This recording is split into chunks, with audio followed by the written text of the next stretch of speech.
How sharp is your knife?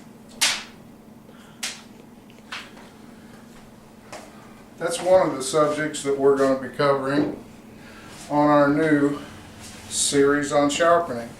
That'll be coming up here before too awful long. And I just thought we'd try a little dramatic start to our show here. I'm going to try to put that in slow motion. I hope I'll get it. Contest. Guys, you are just amazing. I have never laughed so hard. There hasn't been a bad one yet. Not one. They've all been great. So I'm going to extend the contest. And to be fair and keep the odds right, for those of you who got in early, I'm going to add more prizes so that you know, the chances stay the same, or maybe your chances are increased a little bit. Of course, the grand prize for our contest, and the one that you're actually putting your video in for, is this Bark River, and it's a trailing point. It's first production run, and just a beautiful little knife. I really like that. A nice pancake style sheath, and that one Mary and I'll be judging for. The other one that you've already seen is this one. It's the Ray Mears brand. I believe it's 501. I hope I'm getting that right. I've said that twice. I think it is, but no longer made. This one has the Ray Mears logo, new, mint. Still got the cute little tag on the back. Then we're going to add two more. This is a Gerber. I don't know the name of this rascal, but it's just a really nice, I guess you'd call it a fighter. I've had it forever. Couldn't tell you what it's made out of. Pretty good quality knife. It's old-time Gerber, and you know, nice heavy leather sheath, and it's pretty much unused. All of these knives I will ship just like they are, or if the winner requests it, I will put an edge on it for you. And you know, at the start of this, maybe you'll think, now maybe he could sharpen a little bit. This one is not an expensive knife. This, I got a plug. This is one of the sharpest, nicest little tools. I gave $17 for this. This is from Kellum Knives. And as you can see, it's sturdy. You can drop it on metal trays, no problem. This thing comes really sharp. It stays really sharp. Carbon steel for 17 bucks. You know, throw it in your pack. Get another one for your tackle box. Just an amazing piece of kit. Really good. So we're going to do those. Sorry, my Murray Carter is not included. Got to keep that. So we'll put that off to the side. This knife, as I said, will be judging your videos and drawing for this one. This is the grand prize.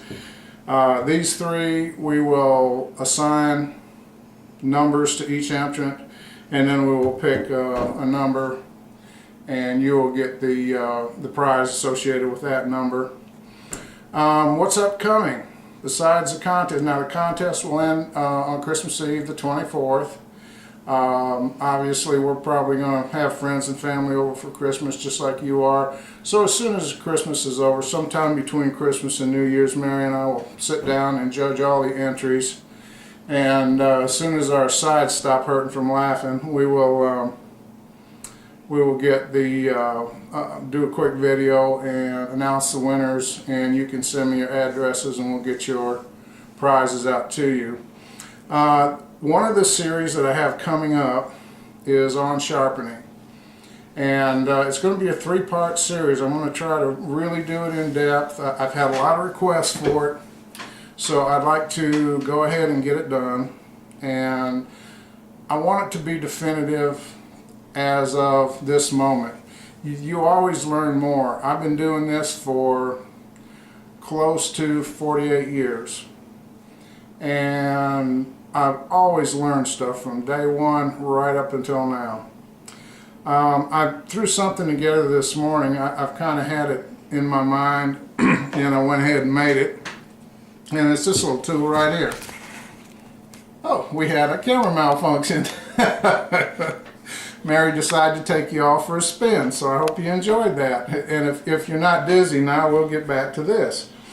I wanted to, with all the expensive sharpeners that are out there, I wanted to make something that people could make themselves that would work really well and cost you almost nothing, if not be totally free from stuff that you have around the house. I'm not knocking expensive sharpeners. When we get into the series, you'll see I own some of my own. They work great. I got nothing against them. In fact, for certain applications, I think they're wonderful. You know, the Edge Pros, all the other sharpening jigs and things, they work great, and I think they're well worth the money. And for a lot of people, they're the best option. If you like to freehand sharpen and you like to use sandpaper, I made this morning. It took me maybe 15 minutes. And what I did, I had an old piece of 4x4 block. I think this used to be one of the posts that held up our front porch awning that was replaced.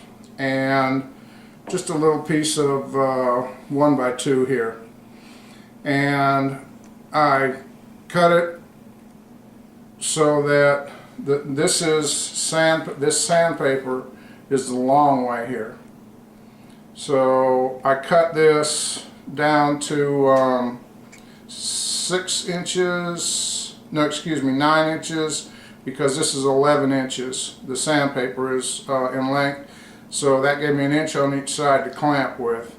Very simple. I've got 2 office clamps, some washers, some screws, screwed it in. Same on this side. Over here we have an old belt, and just screwed that in on each side. This has enough weight because you're not doing a lot of moving. I don't know how it's going to do on this. This cloth is really shaky, so I'm going to hold it. But if you set it on a regular tabletop or anything, it really will hold well. And the thing I like about it is it really holds the paper down nice. Now what I have, one of the tricks, and we'll discuss this in the sharpening video, that I've found is under here. A lot of people say that mouse pads are too soft and they roll up on the edges. Well, I do like them, but what I use, if you go to the store, you can, you know, Micro Center or whatever is in your area of the world, they'll have these thin, they're a hard plastic mouse pad, and on the top, or excuse me, on the bottom you have a very thin rubber. I find these work really well. They've got just enough give, but they don't give so much that they start rolling that edge over. I don't glue this down. We all make mistakes, and if you cut into this with that sharp plastic, or even one of the soft rubber ones, you're going to want to remove it. So I use a very thin two-phase tape to hold this down. Works great. It will not move, and when it's time to replace it, it's easy as can be. I divide each sheet of paper into 2-inch wide strips, cut it with an old pair of scissors. I do mark each one, by the way, as to what grit it is. Some of them have markings, some won't, so that's always helpful once they get in a jumble. Open the clamp up, insert paper. It takes that long to do it. So that's just a little preview of what we'll look at. And this little blue stone here, I've had this for years and years also. A guy that I used to work with at Sears, his son was going to sell these. And for some reason he never really marketed them. I've never been able to find any this fine. The closest I've come are the fall nibbin. They have a sapphire and a diamond hone, and the sapphire side it's a ceramic, is probably the closest to this. But this is what I deburr all my knives with. That's what took the burr off this that you just saw with the paper.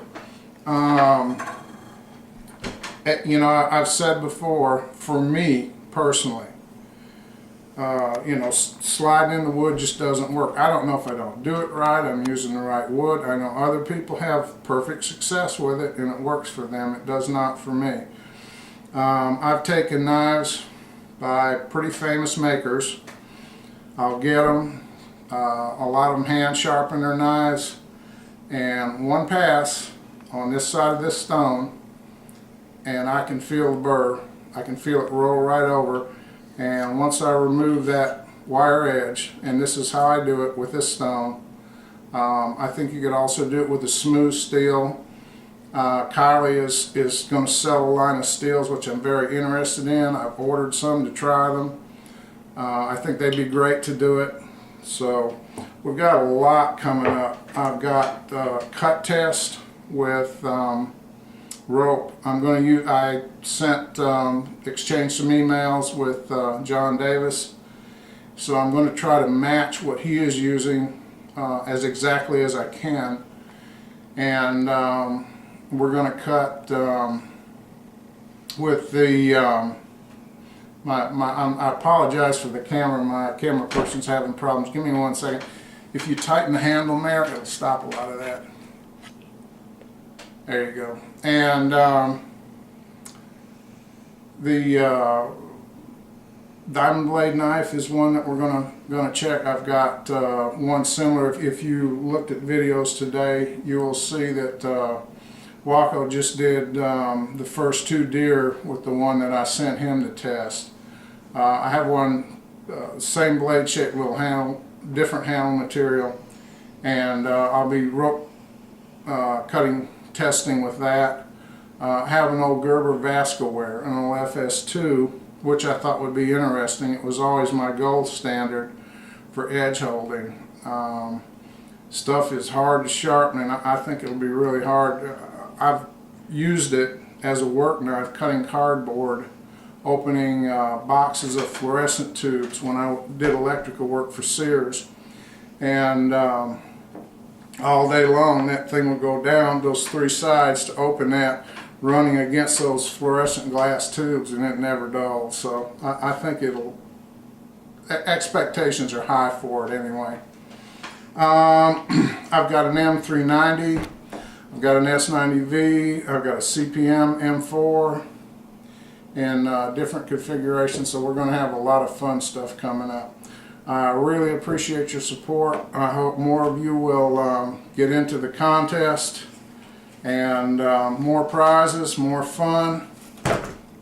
If you haven't looked at some of the videos sent in, please do. Sarah Dreaming just put one in called What is in Santa's Pants, and it's hilarious. I laughed until my sides hurt. All of these guys, everyone that's put one in, it's just been a blast. So get your videos in, we'll be looking at them, and I hope everyone has a great Christmas. I'll be checking in at least once more before Christmas time with the obligatory Christmas video. Y'all take it easy, and we will talk to you later.